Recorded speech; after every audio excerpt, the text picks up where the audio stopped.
aujourd'hui, mon invité, comme annoncé également dans les réseaux sociaux, lui, il s'appelle Monsieur Norbert Yamba Yamba, un grand esprit. Il est panafricaniste. Il est là avec nous, cadre de l'UDPS. Monsieur Norbert Yamba Yamba, soyez le bienvenu. Merci. Merci Delphin pour l'invitation. D'abord, bonne année aussi, parce que c'est la première émission que nous organisons. La première question de curiosité, d'abord, la thématique est là. UDPS, 37 ans après. La question est d'abord, vous, M. Norbert Yamba Yamba, êtes-vous fier aujourd'hui qu'on vous identifie comme un cadre de l'UDPS? Merci pour la question. Je ne sais pas pourquoi vous me posez cette question. À l'âge de 22 ans, j'ai adhéré à l'UDPS. L'esprit et la vision qui étaient la nôtre, c'était de voir notre pays fonctionner autrement.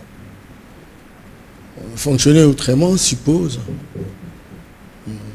lutter contre les injustices, lutter contre la corruption, lutter contre le pillage des ressources,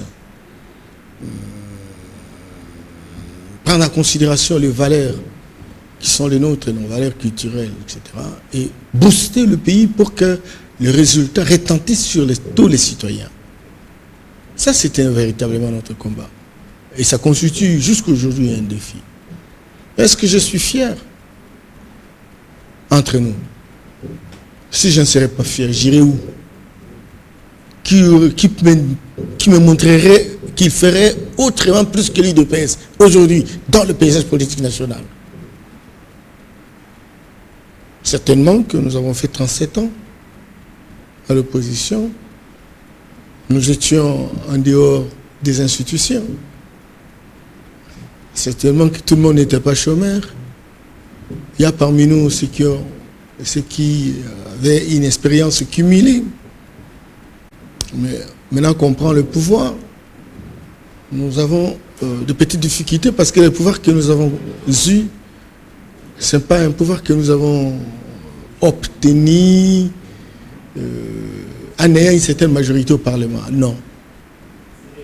Nous avons gagné les élections présidentielles, mais nous n'avons pas gagné les élections législatives.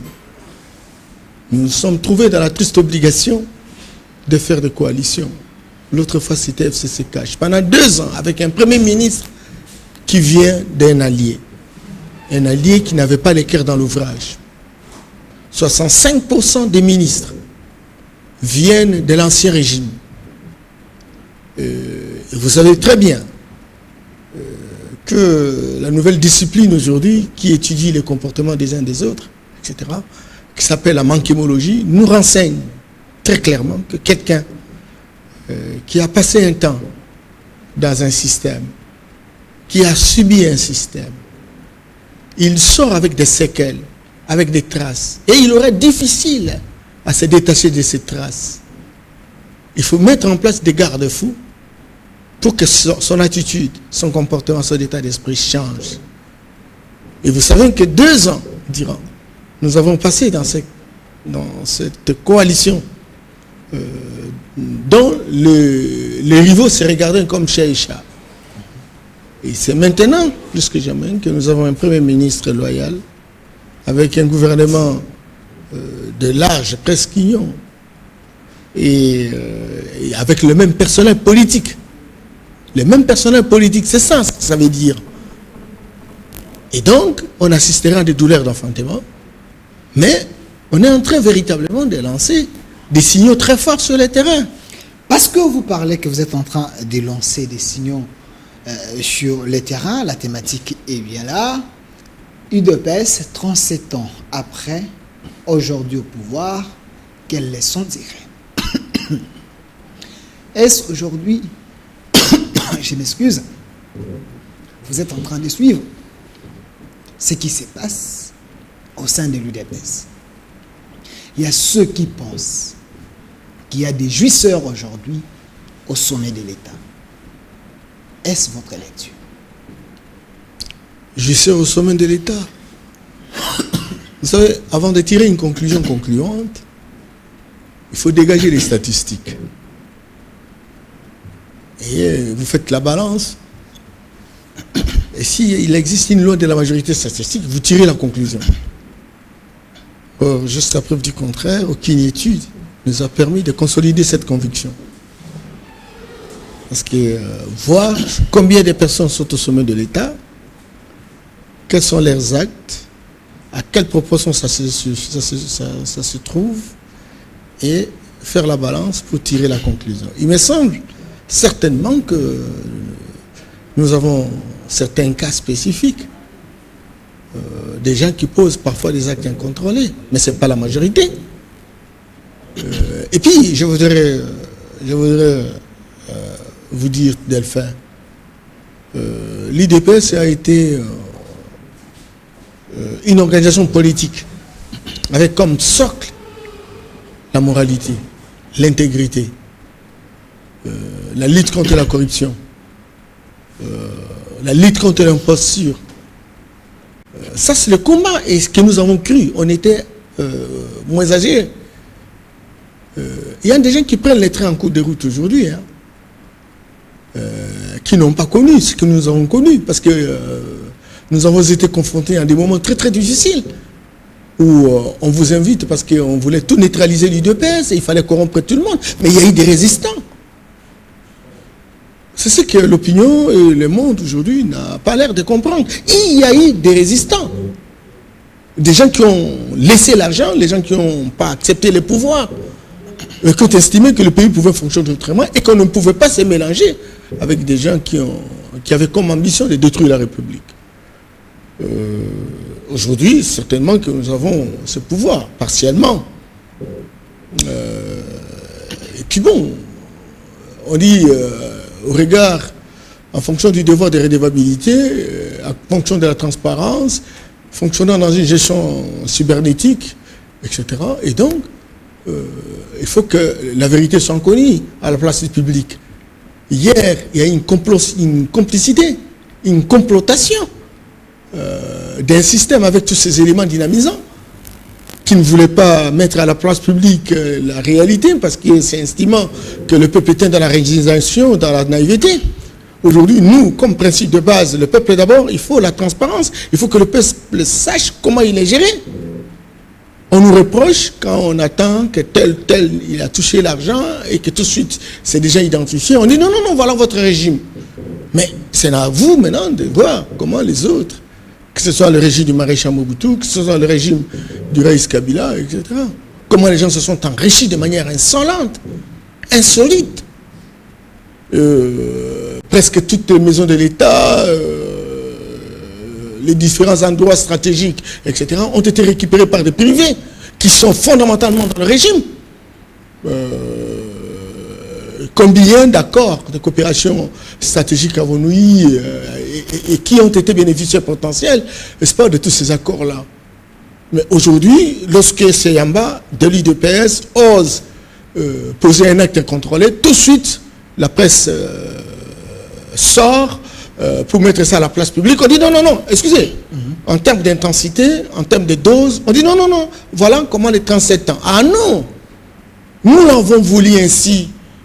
Et si le peuple connaît la situation de ces acteurs politiques, ça va servir véritablement de dissuasion et les gens ne pourront plus poser des actes contrôlés. C'est ce que ça veut dire. C'est ça véritablement le message. Monsieur Norbert Mbamba, vous êtes un scientifique, vous êtes au cadre de l'UDPS, parti au pouvoir, mais laissez-moi quand même être directeur avec vous, monsieur Mbamba. Quand on dit qu'il y a les jouisseurs aujourd'hui au sommet de l'État, on dit que le régime Tshisekedi, c'est un régime qui excelle dans les scandales. Vous avez suivi, l'actualité est dominée par la guerre, si je peux appeler ça ainsi, avec beaucoup de réserve, entre le premier vice-président de l'Assemblée nationale, Jean-Marc Abound, et la garde républicaine de la présidence. À l'époque de Kabila, on n'a jamais vécu cela, moins encore à l'époque de Mobutu. C'est ça votre démocratie? Oui, la démocratie est une gestion de contradiction. C'est un droit au désaccord. On peut avoir des accords et ce n'est pas une irresponsabilité. Cependant, lorsqu'il y a débordement, c'est à ce moment-là que la justice intervient pour établir des responsabilités. Voilà. Le monde que nous vivons est organisé... On peut prendre des photos pour que les gens comprennent ce qu'on est en train de dire. Le monde que nous vivons est organisé à différentes institutions et chaque institution vient répondre à un problème. Mais aucune institution ne peut faire tout à la fois. C'est très important. Lorsqu'il y a un problème entre toi et moi, c'est pas moi parce que je suis de l'UDPS que je vais régler ça. Celui qui va régler, c'est la justice. Mais Kamel Kaboul, il est le président AU de l'UDPS, votre parti à vous. Oui. Sa maison est saccagée, scandalisée. Peut-être il y a les documents importants du parti, les archives. Quelle est la leçon que vous donnez à d'autres partis? Quelle est la leçon de votre pouvoir que vous donnez à ceux qui ont envié l'UDPS une fois voir ces grands partis au sommet de l'État? Est-ce que c'est vraiment un scandale? Qu'est-ce que vous appelez, vous, scandale? Jean-Marc Kabound, il est premier vice-président de l'Assemblée nationale.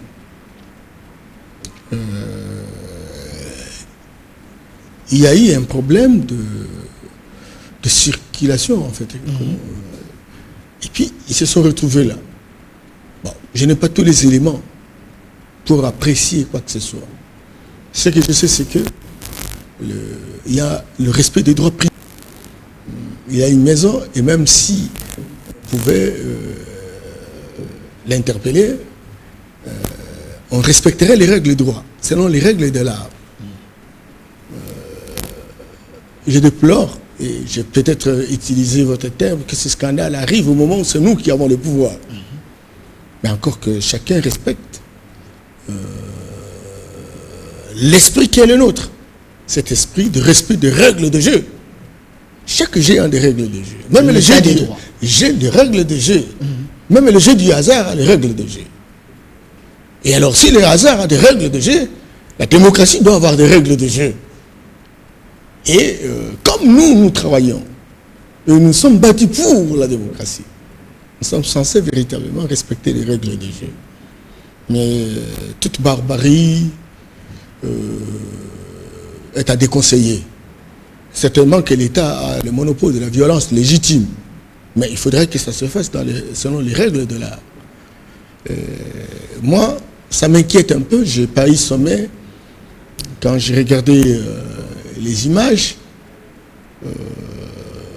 J'ai dit, au Congo, on n'a pas encore la maturité nécessaire pour apprécier certains actes et considérer que cela peut arriver, parce que j'ai vu dans beaucoup de pays, etc., même au niveau du Parlement, même au gouvernement, les gens se battent, etc. Ça, c'est pas un problème. Mais chez nous, votre régime. Non, mon cher ami. On vous identifie. Il faudrait des scandales parce qu'il n'y a pas que ça. Nous venons de voir également, M. Yamba souffrait quand même que je vous pose cette question, vous êtes de l'UDPS, c'est votre pouvoir. Les conseillers en train de se faire filmer, se bagarrer, peut-être s'échanger des mots avec les agents de l'ordre, c'est toujours sous votre régime. À l'époque des autres, peut-être les choses se faisaient, mais de manière d'État. Vous savez, je sais que, bon, je ne pourrais pas dire que vous êtes jeune marié, mais ça fait un peu de temps que vous vous êtes marié. Et vous croyez que vous ne pouvez pas avoir un petit problème avec votre épouse, que vous aimez plus que tout le monde? Et quand vous avez un problème, donc, Delphin est irresponsable, il peut y avoir des cas de débordement, ça c'est évident. Mais si on ne peut pas tolérer, effectivement, qu'il y ait débordement, ça va de soi. Mais ça peut y arriver. Et ça arrive, il y a des structures qui sont en place qui peuvent véritablement réguler la situation. Et c'est ça, justement, l'esthétique et l'ambiance démocratique. Alors quand ça arrive, non, tout le monde crie au scandale, d'autres régimes, on n'en a pas accepté. Et puis, quel est le résultat de ces régimes? N'est-ce pas l'infantilisation, l'instrumentalisation et la clochardisation? C'est ça, justement, le résultat que vous voulez? Parce qu'il faut imiter les autres régimes. Non, il faut arrêter des conneries. Nous sommes dans un processus où chacun cherche l'émergence de sa liberté. Et c'est là, justement, que la démocratie devient intéressante pour dire la contradiction. Même si, moi, panafricaniste, je ne suis pas d'accord avec la démocratie occidentale, elle n'est pas la nôtre, en fait. Elle n'est pas la nôtre. Nous devons fabriquer la nôtre. Mais en attendant, on respecte parfois ces principes qui sont de nature à nous piéger. Oui. Vous voyez ce que vous évoquez là. Vous oubliez que nous sommes en train d'importer un comportement, une culture qui n'est pas la nôtre, etc. et qui nous fait des problèmes. Mais je considère comme des douleurs d'enfantement et j'ai formulé le vœu pour que les différentes structures qui sont censées véritablement réguler certaines contradictions se mettent en marche pour qu'en réalité, nous puissions traverser cette zone de turbulence. Voilà, pour qu'en réalité, vous puissiez traverser plutôt la zone de turbulence, on nous prépare une vidéo, la première vidéo. Je signale que M. Hubert Kabasubabo, il est en exil, c'est un ancien gouverneur du Kananga, à moins que je me trompe. Il fait souvent des vidéos en critiquant un peu votre régime, parce qu'il pense que vous êtes en train d'exceller dans les noirs, vous allez faire fondre ces pays dans les trous. Kabila avait fait sa part, vous devez faire votre part, mais c'est le contraire. Vous êtes là pour faire saigner les caisses de l'État et aussi mettre la vie de la population congolaise en général en malheur. Prenons d'abord cette vidéo, vous allez répliquer parce que Hubert Kabasubabo également, j'ai organisé les débats avec vous deux, mais il est en exil. Mais quand même, vous pouvez réagir par rapport à la vidéo. Prenons d'abord cette vidéo.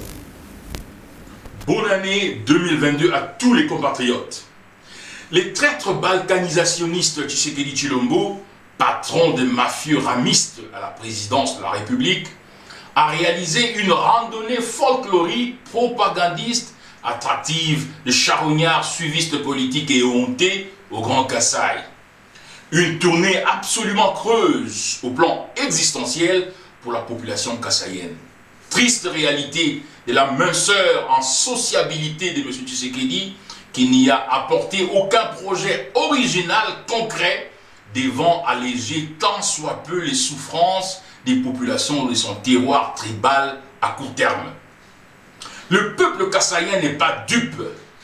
Il a bien saisi et confirmé l'escobarderie politique de M. Tshisekedi, qui est l'essence même de la horde prédatrice au pouvoir. Comme démontré en sociologie politique, c'est dans son microcosme politique originel qu'un homme politique étale son vrai être. Et c'est au Kassai que l'essence politique de M. Tshisekedi a été révélée. En plus de l'étalement de son esprit politique pré-républicain, captable dans la formule Macha Moumé nous, la déclaration selon laquelle Congo ici est Koufa, littéralement le Congo est déjà mort, est une véritable traduction d'une perturbation psychopolitique couplée à une déficience en discursivité politique rationnelle. C'est de l'abondance du cœur que la bouche parle, disent les saintes écritures. Cependant, dans les prismes politologiques, Congo ici et Koufa est un énoncé discursif qui démontre avec limpidité que nous avons à la tête de la République un président porteur d'une cognition politique fallacieuse et d'un entendement aberrant de la trajectoire sociétale. Primo, Congo ici et Koufa traduit un négationnisme psychopolitique par lequel lui, M. Tshisekedi, par égo-narcissisme, se croit être le messie politique qui va donc ressusciter une RDC qui, comme Lazare, serait déjà dans la tombe. Secundo, Congo ici et Koufa démontre que nous avons un président dénué d'un minimum de scientificité dans sa compréhension de l'État congolais. Non, M. Tshisekedi, le Congo mort, c'est les Zaïre dont le coup fatal meurtrier fut administré par la zaïrianisation dont votre famille a bénéficié mielleusement du reste. Le Congo mort, c'est le Zaïre, monarchie absolue monopolisée par les partis-États, dont les fondateurs sont aussi les fondateurs de l'UDPS, votre parti.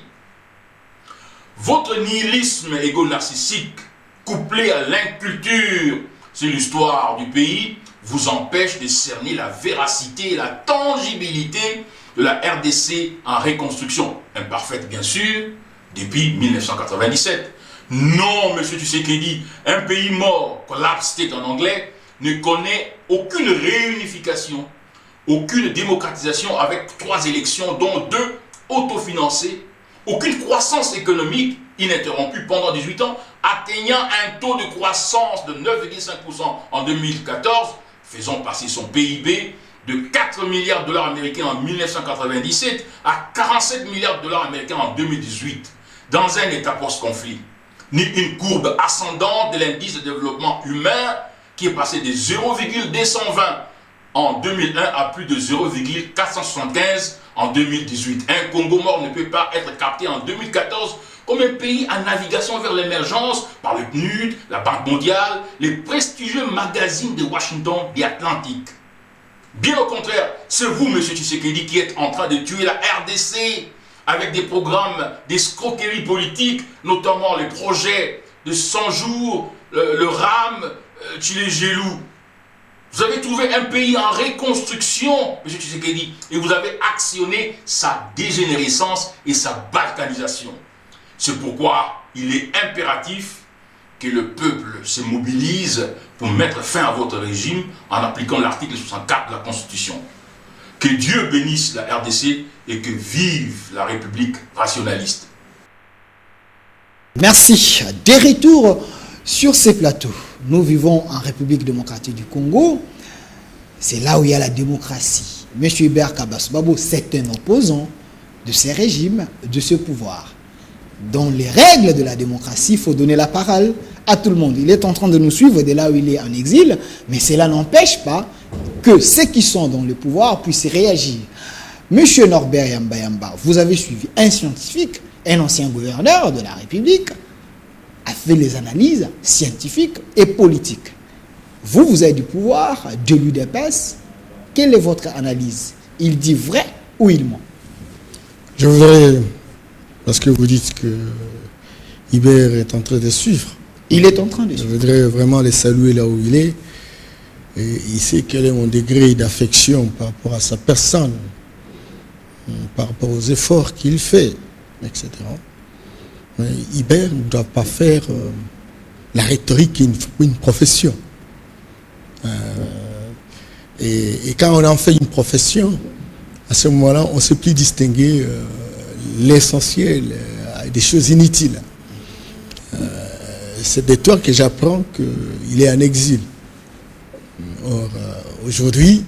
Il y a des plaintes ici contre lui. Une plainte n'est pas une arrestation. Une plainte n'est pas une arrestation, monsieur. Okay. Hubert n'a pas détourné quoi que ce soit. C'est un politique. S'il pose des actes incontrôlés, bien, la justice doit faire son travail. Est-ce que c'est pour autant qu'il est parti? Ah mais non, ça fait plusieurs fois qu'il fait de va-et-vient en Afrique du Sud. Semble-t-il se trouverait sa famille. Il ne faut pas donner l'impression que les gens commencent à aller en exil au régime de Tshisekedi. C'est pas ça. C'est ce que si les gens veulent transformer les refuges économiques par rapport à l'exil, ça c'est leur problème. Hein, parce qu'il faut se trouver quoi manger dans le pays de refuge. Quand cela ne tienne, je suis un peu étonné, sincèrement, quand j'écoute le langage, la forme, le fond de ce qu'avance mon frère Kabasou-Babou. Vous dites que c'est un scientifique. Est-ce que vous avez suivi quelque chose de scientifique dans ce qu'il a dit là? Qu'est-ce qui est scientifique? La rationalité, la systématisation des faits. Non, mon cher ami. Non. Et c'est comme ça qu'on est dans l'abîme dans ce pays, parce que tout le monde se dit scientifique, mais tout le monde se pose de moins en moins la question pour savoir qu'est-ce qui peut être scientifique, qu'est-ce qui peut ne pas être scientifique. Quand on a de la bonne musique, parce qu'il en a, et il sait jouer véritablement la musique, sur le plan intellectuel que sur le plan matériel, parce que c'est un musicien aussi, en fait. Et il aime bien le son, et il agence les termes, et ça donne l'impression qu'il est en train véritablement de scientifiser sa manière de voir les choses. Or, il n'y a rien là-dedans. Il n'y a rien là-dedans. Il faut l'éprouver.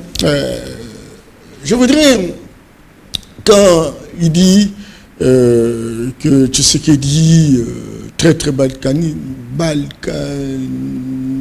etc., mon cher ami, hein, quand même on est opposant, il faut éviter un discours populiste qui frise une sorte de pseudo-chercheurs politisés.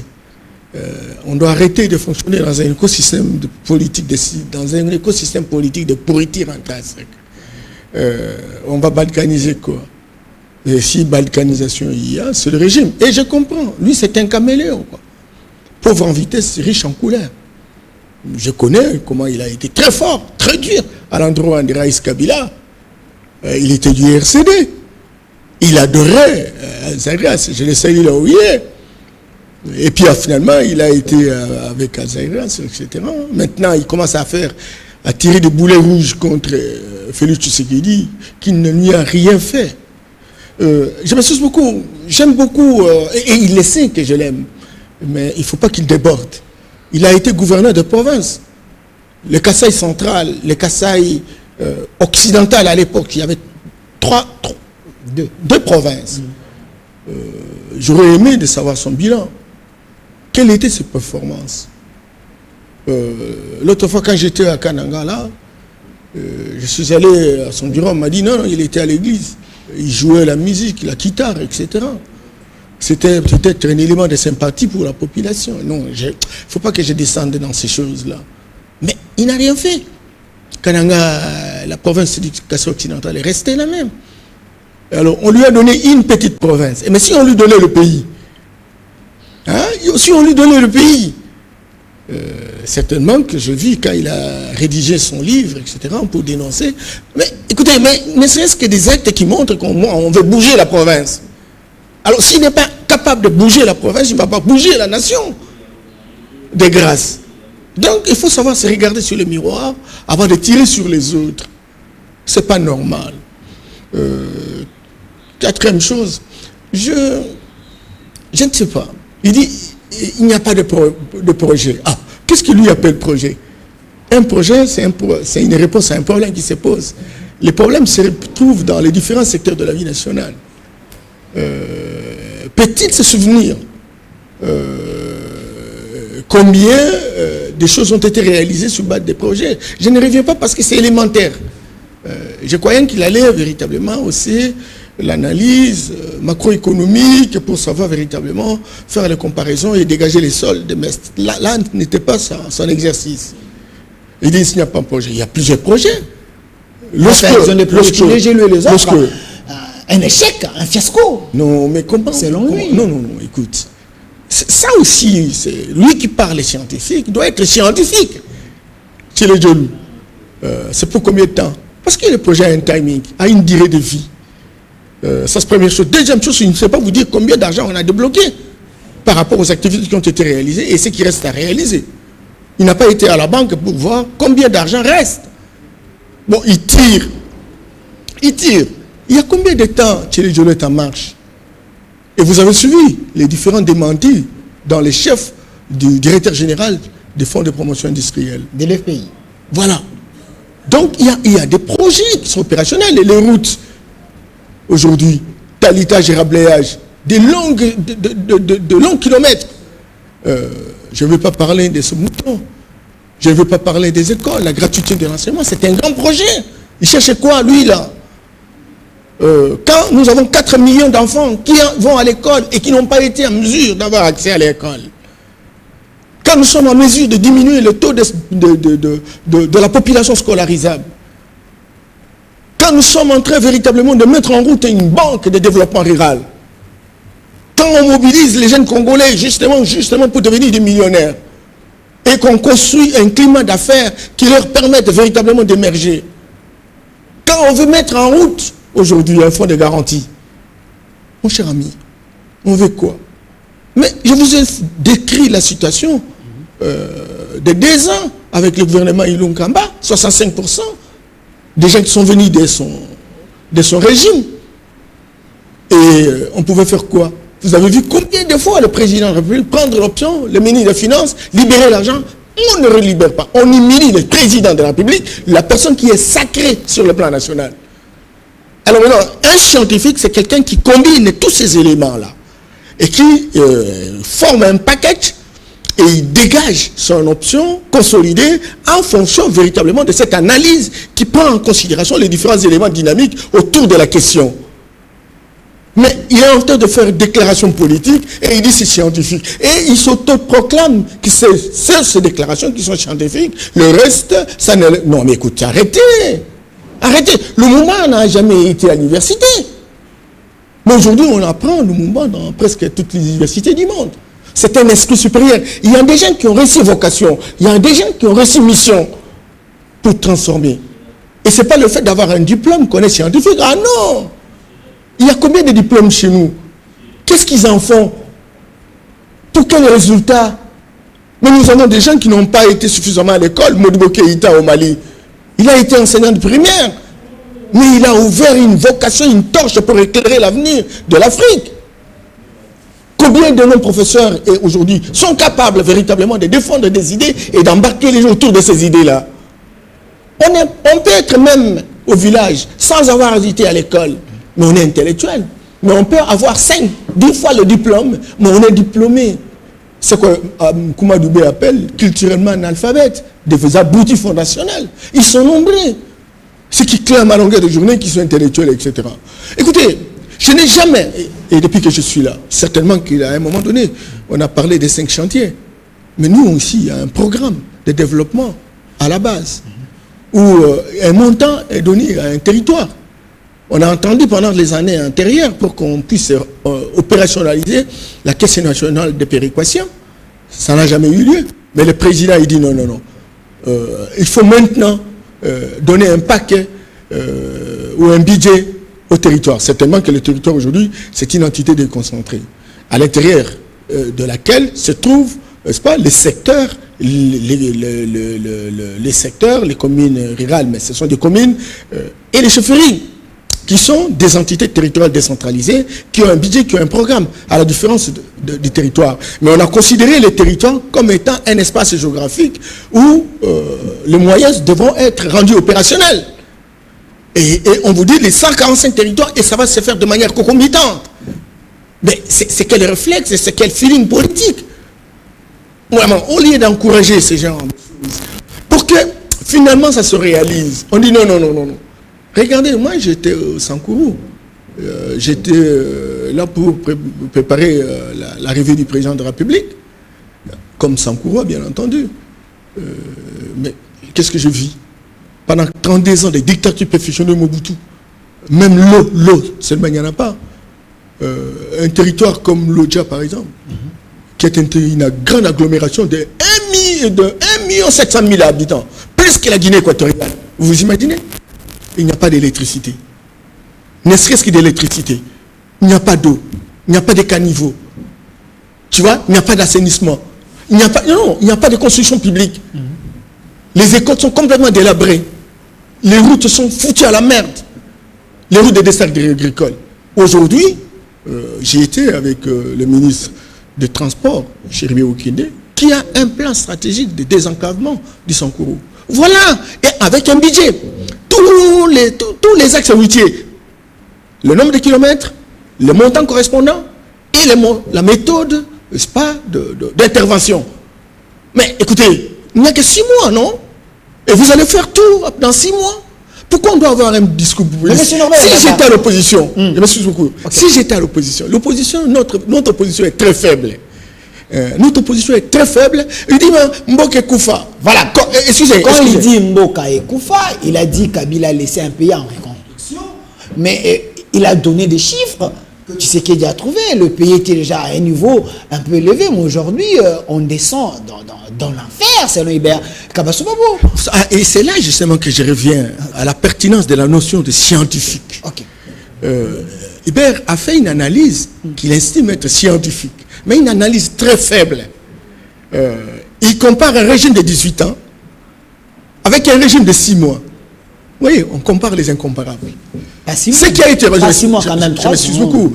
On endosse, mais j'ai expliqué ça. Et la force intellectuelle doit aider à faire véritablement une analyse séquentielle pour dire que dans les 3 ans, il y a eu 2 ans des hommes qui n'avaient pas le cœur dans l'ouvrage et qui ne pouvaient pas véritablement booster la République parce qu'ils n'avaient aucun intérêt pour qu'il y ait des résultats.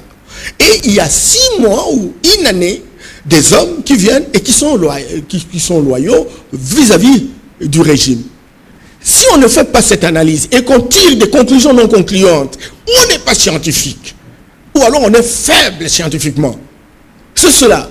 Ça, c'est la première chose. Deuxième chose, mon cher ami, vous comparez les deux régimes avec un timing différent, etc. Et vous tirez des conclusions. Vous tirez des conclusions pour dire, tel est faible, il ne fera rien, il n'a rien foutu, il ne comprend rien. Ah non, non, non, non, non, non. Regardez l'intensité, n'est-ce pas, des décisions qui ont été prises.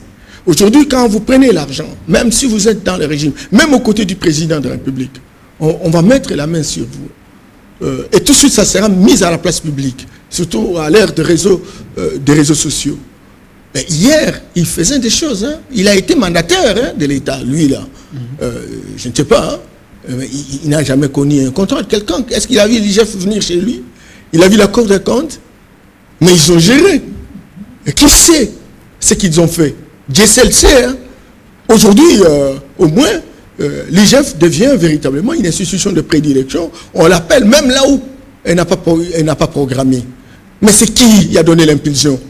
C'est qui voudrait véritablement construire la transparence? Mais quand l'IGF dénonce, on arrête, et la même justice, que le chef de l'État dit que cette justice, elle a encore un grand travail à faire, la justice la libère. Vous affaiblissez aussi l'IGF. Alors maintenant, qui affaiblit l'IGF? Parce que vous voulez de la démocratie. La démocratie est la multiplicité des acteurs qui interagissent dans un espace de géographie bien déterminé, dans une sorte de gestion de contradiction. Et chaque institution doit jouer sa partition.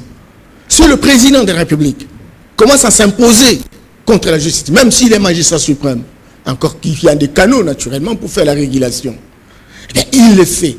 Mais si nous avons des magistrats qui ont fonctionné dans un régime de 32 ans, dans un régime de 18 ans, qui ont véritablement domestiqué, j'allais dire, qui ont fait profession, je sais pas, l'impunité, vous allez me dire que dans 6 mois, ils sont capables de se détacher de ces séquelles ou, n'est-ce pas, de ces impacts? Je dis non. Donc, on est en train d'avancer. Certainement qu'il y a des douleurs d'enfantement. Et il faut encore davantage tenir, n'est-ce pas, un discours mobilisateur qui permette véritablement d'orienter les gens vers une direction. Et le président, son rôle, c'est justement tenir la torche, éclairer l'avenir et mobiliser les gens pour leur dire qu'à 30 ans, à 50 ans, à 100 ans, à 100 ans, voilà ce qui arrivera. Et si nous ne faisons pas ceci, nous n'arriverons pas là-bas, nous allons disparaître. Ça, son rôle, il appartient naturellement à tout un chacun. Les institutions de la République, au travers le Parlement, Sénat, Assemblée, etc., de faire leur travail. Si la gestion de l'argent, des moyens, s'est fait, n'est-ce pas, au niveau des ministères, il faut faire l'implémentation, il faut faire le monitoring de l'action publique. Il y a des associations de la société civile aussi qui en font. Et donc, tous ces efforts-là, faisant commune dans une sorte de surveillance mutuelle, c'est ça qui donne le résultat. Ce n'est pas une seule personne. Monsieur Mbamba, s'il vous plaît, nous avons M. Hubert Kabasobabo à partir de l'Afrique d'ici. M. Hubert Kabasobabo, soyez le bienvenu. Allô, M. Hubert Kabasobabo. Vous êtes en train de nous suivre, je m'excuse, comprenez? Vous êtes en train de... Allô? Oui, je vous suis, je vous écoute. Voilà, nous avons M. Mbamba ici sur le plateau. Vous êtes en direct depuis la République démocratique du Congo. Vous avez fait des déclarations contre ce pouvoir. Vous dites que Félix Tshisekedi n'agit pas pour les biens de la population. Vous confirmez, Mbamba est en train de dire que vous faites des réflexions sans se baser sur des vraies réalités de la République. Écoutez, je ne sais pas, bonsoir Yamba, que je salue d'abord, à qui j'ai dit je souhaite bonne année, que j'aime bien, que j'apprécie beaucoup, et j'apprécie justement qu'il intervienne dans cette sorte d'interaction dialectique, et donc, on vous écoute, monsieur. Que je n'ai pas un captage véridique sur la réalité.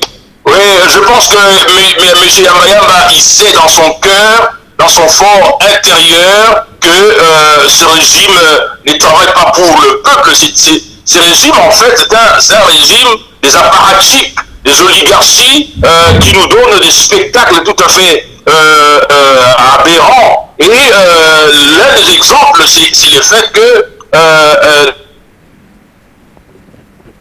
Mayamba, qui est un expert en projet, il sait de quoi je parle. L'indice de développement humain a connu une réduction de 2019. Nous avons perdu 3 places. Or, l'indice de développement humain intègre tous les paramètres quantifiés en ce qui concerne l'éducation, en ce qui concerne la santé, plusieurs autres, la qualité de la vie. Et donc nous avons perdu 3 places sur l'indice de développement humain. Et donc, et ça c'est un. Mais de deux, nous avons par exemple la question de l'escroquerie politique du RAM qui a été concocté par la présidence de la République.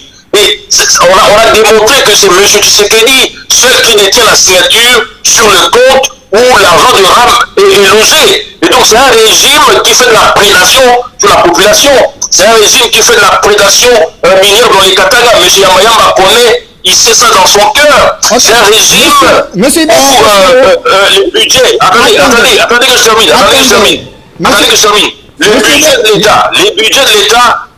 Attendez, le budget de l'État est consommé à plus de 70% par l'oligarchie clientéliste dans les institutions. Donc M. Yamayama, dans son fond intérieur comme grand intellectuel, il sait que ce régime ne travaille pas. C'est un régime de prédateurs, c'est un régime de la pratique. Merci monsieur Beka Basubabo, restez toujours en ligne. Vous êtes en exil en Afrique du Sud. Monsieur Yamayama, vous pouvez réagir par rapport à ce qu'il a dit sur l'indice du développement. Vous avez compris. Quelle est votre réaction? Il vous écoute. Je salue... L'indice de développement humain. Ok. Je salue Iber Kabasubabou, que j'affectionne, et qui prend l'audace d'affronter parfois des sujets très sensibles et stratégiques. Ça n'arrive pas tous les jours. Iber, et vous le savez, je suis très affectionné pour toi. Quand cela ne tienne, non Iber, nous sommes une génération de défis. Nous avons une expérience, une longue expérience aux institutions internationales qui sont installées en Afrique et généralement dans notre pays. Dans les 60 ans, ces institutions ont été installées. Et vous savez l'origine de ces institutions. Ce sont les vainqueurs de la Deuxième Guerre mondiale qui les a mis en place, justement pour faire une sorte de pénétration dans nos pays, et ils ont eu un rôle à jouer. Moi, je suis très inquiet, Iber, quand vous brandissez le PNID, vous brandissez toutes les organisations internationales comme pour dire que voilà, c'est eux qui déclarent les bons élèves et les mauvais élèves. On dit arrêtez, Iber.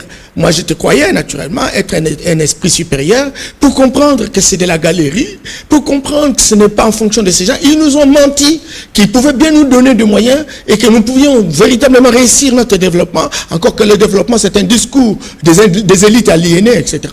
Et donc, moi, je voudrais simplement vous dire que les indices de développement humain, etc., ils savent comment ils le faire. Hubert, il y a des techniques sur le plan infographique, même sur le plan statistique, pour savoir l'indice de développement humain. Ils l'ont fait où? Ils l'ont fait où pour savoir que voilà, on est parti de 0,220 à 0,400. Quel est cet échantillon? Est-ce qu'il est représentatif? Parce que vous parlez scientifique. Non, excusez-moi. Je vais vous répondre par rapport à cette question. Non. Le problème, il faut qu'à un moment, on peut se mettre d'accord pour dire que ces institutions-là sont là justement pour orienter pas leurs intérêts, leurs visions. Lorsqu'ils estiment que tel ou tel régime marche, fait le contraire de ce qu'eux demandent, ils ont la possibilité, naturellement, de mettre en place des éléments pour faire croire à l'opinion que ces régimes-là ne représentent rien. Merci. Mais ils soutiennent parfois des régimes qui ne sont pas en concordance avec les intérêts de la population. Monsieur Hubert est en ligne. Monsieur Hubert, vous avez compris, vous pouvez réagir? Oui, bon, mon cher ami Yamayama, maintenant, bon, au lieu de démontrer les contraires en ce qui concerne le fond, la substance de mon argumentaire, M. Yamayama s'attaque à la qualité des institutions de Bretton Woods. Mais, mon frère Yamayama, vous-même, vous avez travaillé pour ces institutions qui ont fait de vous ce que vous êtes. Ça, c'est des 1. Et de 2, l'UDPS, quand M. Tshisekedi est allé renouer la coopération avec la Banque mondiale, vous avez salué, vous avez dit que c'était l'accomplissement, c'est une prouesse. Donc, mon frère Yamayama, vous ne pouvez pas remettre en question la qualité des institutions pour lesquelles vous avez, ou avec lesquelles vous avez renoué les relations, et vous avez dit que c'était une prouesse. Donc, vous avez renoué la prouesse avec les institutions qui sont des institutions impérialistes. Ça, c'est des 1, de 2. Mais le Fonds monétaire international, mais c'est le Fonds monétaire international, M. Yamba Yamba, qui a aidé l'UDPS à avoir des réserves de change à l'augmentation. Aujourd'hui, tous les apparatchiks et tous les vassaux et tous les courtisans de ces régimes brandissent les réserves de change. Et nous savons que les réserves de change vont augmenter fondamentalement, non seulement grâce à ce que le régime de Kabila avait laissé, qui avait été rogné de 1,3 milliard à 800 millions, mais c'est aussi fondamentalement grâce à ces institutions que vous êtes en train de dénigrer aujourd'hui. Non, M. Yamba Yamba, le régime actuel, qui est un régime de la dégénérescence politique, un régime de la putréfaction politique, aujourd'hui on le voit avec le drame Tabound, qui donne au Congo l'image d'une république bananière, d'une république de Gondwana. Cher ami et frère bien-aimé Yamba Yamba, intellectuel très respectable, très respecté, que je respecte aussi, vous savez bien dans votre cœur que ce régime, c'est un régime de la dégénérescence politique. Est-ce qu'il peut répliquer, s'il vous plaît? Monsieur Hubert, est-ce qu'il peut répliquer? Monsieur Yamba Yamba, vous avez écouté M. Hubert. La République est entre les mains de la plaide qui nous donne des spectacles de vaudeville. Yamba Yamba, mon cher ami que j'aime bien, le sait dans son cœur. Mais hélas, il doit défendre. Je le comprends. Monsieur Hubert, est-ce qu'il peut répliquer d'abord? Écoutez, ça répond. Monsieur Mayamba, vous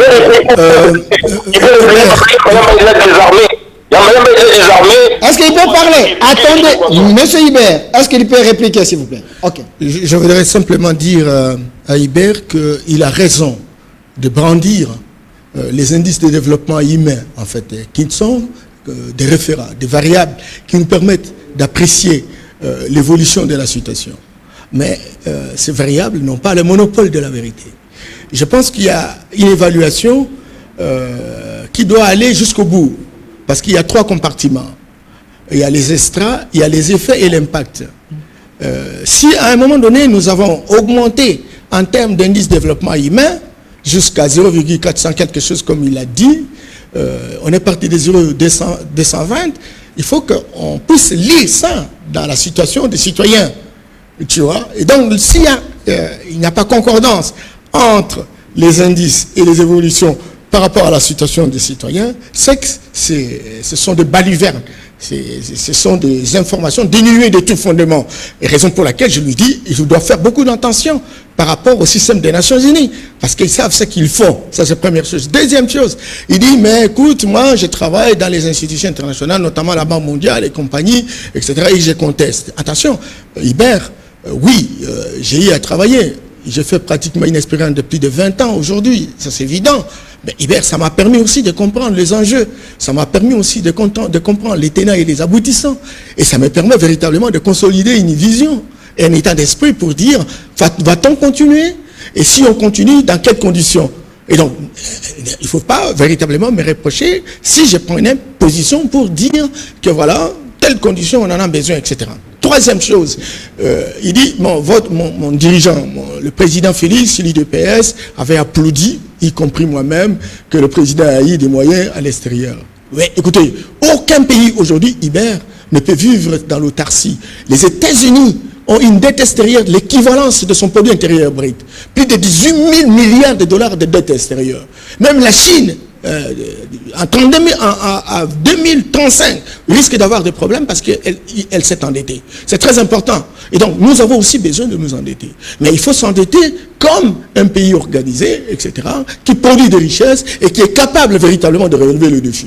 Et donc, si on a ramassé le pays là où nous l'avons ramassé, dans un trou béant, etc., que les amis du régime passé l'ont laissé, etc. On a besoin d'un grand fonds financier sur le plan externe pour ajouter à ce que nous sommes en train de faire. Ils nous ont laissé 1,3 milliard de dollars comme argent de réserve. Aujourd'hui, en ayant quelques mois, 6 mois, nous on est au-delà de 3 milliards de dollars. Vous voyez, on est en train d'avancer, on est en train de drainer des moyens. Et donc, moi, ce qui m'importe et qui me chagrine, des intellectuels de la trempe d'Hibert Kabasababou aurait pu véritablement se dépasser et faire en sorte qu'on puisse faire des critiques constructives à ceux qui ont le pouvoir aujourd'hui. Nous avons véritablement le pouvoir, mais c'est le Congo et le Congolais, c'est notre pays. Et si on a l'intelligence, on doit pouvoir faire des critiques constructives. Mais lorsqu'on va dans une sorte de généralisation, avec des conclusions non concluantes, comme pour dire que ça ne marche pas, on a échoué, on n'est pas capable, parce qu'on n'est pas scientifique, etc. Là, ça devient véritablement un danger public. Et moi, je ne voudrais pas que mon ami Hibert Kabasubabou tombe dans ça, parce qu'on compte beaucoup sur lui. Monsieur Hibert Kabasubabou, vous avez écouté Yamba. La dernière question pour vous. Il a démontré les avancées de ces régimes. Êtes-vous un scientifique pour comprendre que ce pouvoir est en train de travailler? Mais récemment, vous avez dit dans votre intervention, vous avez brandi l'article 64. On vous traite de quelqu'un qui veut soulever la population contre les institutions établies. Est-ce vrai? D'abord, avant que j'arrive là, je voudrais réfuter les propos de M. Yambayama qui me semble malheureusement très fallacieux, qui ne sont pas scientifiques, qui ne sont basés sur aucun paramètre, aucune donnée scientifique. Il dit qu'on a trouvé les pays dans le trou. C'est faux, vous ne pouvez pas trouver un pays dans le trou, un pays qui est passé d'un PIB de 4 milliards et qui est arrivé à un PIB de 48 milliards, donc production de 40 milliards de richesses nouvelles en 18 ans pour un pays post-conflit qui était dans ce qu'on a appelé la première guerre mondiale africaine. Un pays qui n'existait plus. Le professeur Kabamba de l'Université de Liège, dans la préface du livre du professeur Madi, dans les coulisses du pouvoir de Mobutu, dit que Mobutu n'a pas laissé d'État. La véritable reconstruction du nouvel État républicain post-colonial à l'RDC, la reconstruction la plus durable, c'est celle qui a eu lieu entre 2001 et 2018. Ça, c'est scientifique. Vous allez chez n'importe quel économiste, n'importe quel historien, que ce soit Gaïwel, que ce soit Journal Canada, ils vont vous dire la même chose. Évidemment, c'est une reconstruction qui n'a pas été parfaite, mais il me semble tout à fait fallacieux de dire que vous allez trouver un trou. C'est pas vrai. Et d'ailleurs, on ne peut pas dire qu'on ne peut pas trouver un trou et dans ce trou-là avoir 500 millions de dollars américains qu'on utilise dans les programmes de 100 jours et qu'on dilapide et pour lequel on n'a jamais rendu compte. 500 millions de dollars, programme de 100 jours, on n'a jamais rendu compte. Fiasco. Chez les élus, fiasco, on n'a jamais rendu compte. Programme de réduction de la pauvreté, fiasco, on n'a jamais rendu compte. Programme de lutte contre le Covid, l'argent de la Banque mondiale, volé. Donc plus de 3 milliards de dollars américains disparus, débarqués, personne. Ce régime n'a jamais rendu compte, personne. À personne pour les 3 millions de dollars américains. Maintenant, M. Yambayama parle de 3 milliards de dollars, de 3 milliards de dollars de réserve. Bon, M. Yambayama, vous savez très bien que le régime de Joseph Kabila a trouvé 60 millions en 2001 et a amené à 1,3 milliard, de 60 millions à 1,3 milliard. Vous avez trouvé 1,3 milliard et vous avez bouffé jusqu'à 800 millions. Et si on est arrivé à 3 milliards, ce n'est pas vous qui avez produit, chers amis, vous le savez, c'est le Fonds monétaire international, votre perfusion. Et le régime de 2001 à 2018 a dépassé les 60 millions de dollars américains à 3 milliards de dollars, à plutôt 1,3 milliard de dollars américains, sans collaboration du Fonds monétaire international. Si le Fonds monétaire international n'était pas venu à votre secours pour les réserves de change, on aurait eu des réserves de change négatives. Maintenant, l'article 64, c'est pas moi qui l'ai inventé. Peut-être que Yambayama n'était pas Sun City. Moi, je dis à Sun City, c'était un consensus de toutes les parties prenantes, y inclus l'UDPS, y inclus Etienne Tshisekedi qui était là-bas. Donc, excusez-moi, c'est un article qui a été intégré dans la Constitution pour dire que le peuple a le devoir de s'insurger contre toute personne qui exerce le pouvoir en violation de la Constitution. Oui, violation de la Constitution. D'abord, numéro 1, les présidents Tshisekedi a nommé des généraux et des juges de la Cour suprême sans passer par le Conseil supérieur de la défense, sans que ça commence par le Conseil supérieur de la magistrature, sans que, comme l'article 81 de la Constitution le dit, sans que le gouvernement n'ait porté ces propositions, sans que ces propositions aient été discutées dans les conseils des ministres, M. Yambayama. Il y a un minimum de lucidité aujourd'hui. Je sais que vous êtes défenseur de ce régime. Mais quand le président bricole, concocte des ordonnances pour nommer les généraux et les juges, il viole la Constitution. Le président, ce régime a violé la Constitution parce qu'il a produit une majorité volée avec la corruption et les voitures, vous le savez. Et donc, et puis ce qui est grave, c'est que c'est le seul, attendez, c'est le seul régime au monde où le président escroque son propre peuple avec le rame, monsieur. Merci, monsieur Mayamba. Et donc, il faut que l'article, je le dis haut et fort, il faut que le peuple se soulève, que l'on applique l'article 64 de la Constitution, parce que le régime qui les éloue a violé la Constitution plusieurs fois. Merci, M. Hubert Kabasoumabo, d'avoir participé à cette émission que vous voulez depuis l'Afrique du Sud. Merci. Ça n'est fini avec vous, mais M. Norbert Yamba. Norbert Yamba, je l'aime bien. Bonne année. Transmettez mes encouragements à mon jeune frère Kabound de Louisa, de chez moi au Conseil central. Ce qui est arrivé, c'est le drame politique, mais Dieu merci, la famille se porte bien. Donc, Bonne année, Hubert. Merci. Voilà, Monsieur Mbemba, également, c'est votre mot de la fin. La réaction rapide par rapport à ce qu'il a dit. Il a évoqué l'article 64 de la Constitution parce qu'il a estimé que Tshisekedi a violé la Constitution. Vous savez, il faut sortir d'un débat des caniveaux, un débat des bas étages, en fait. Mais je reconnais que le peuple congolais a aussi droit disait des dispositions constitutionnelles pour exprimer ce qu'il représente en termes de droits intrinsèques. Quand cela ne tienne, Hubert est en train de confondre dans les généralités les différents projets. Et il connaît qu'un projet, c'est une réponse à un problème, on donne un temps, on donne les moyens. Il a parlé de 100 jours, or 100 jours n'a commencé qu'en mars, et ça s'est arrêté en novembre où on a fait la reprise avec Ilunga. Et quand vous regardez le temps que les 100 jours ont pris, le nombre de routes construites, quand vous regardez le nombre d'écoles construites, quand vous avez les centres de santé, les hôpitaux réhabilités, compagnie, etc. Et donc, c'est beaucoup de choses. Bon, il parle de Thilo Diallo. Ça n'est même pas longtemps. Tous les échos que nous avons, déjà des acteurs véritablement de cette gestion nous disent qu'il faut se tranquilliser, il y a des banquettes et les choses devront aller comme il se doit. Mais si dans l'hypothèse il y a présomption qui pèse sur les gens, ils seront interpellés. Il parle de la santé. C'était méli-mélo. Quelle santé? Combien d'argent nous avons reçu? Les masques compagnie, certes, il y a eu un peu d'argent, ça c'est évident, mais on a combattu la Covid ici, et nous sommes en train véritablement d'aller dans la bonne direction. Il veut quoi? Il veut dire que Tshisekedi est allé toucher l'argent de Covid, etc. Tout ça, ce sont des généralisations, etc.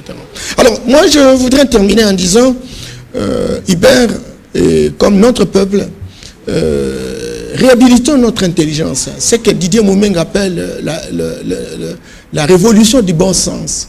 Ayons le bon sens. Devant une situation, il faut s'écarter des émotions toxiques. Et par rapport à ça, vous pouvez avoir raison sur le plan du fond, mais la forme, la manière de présenter les choses vous enlève pratiquement toute la quintessence.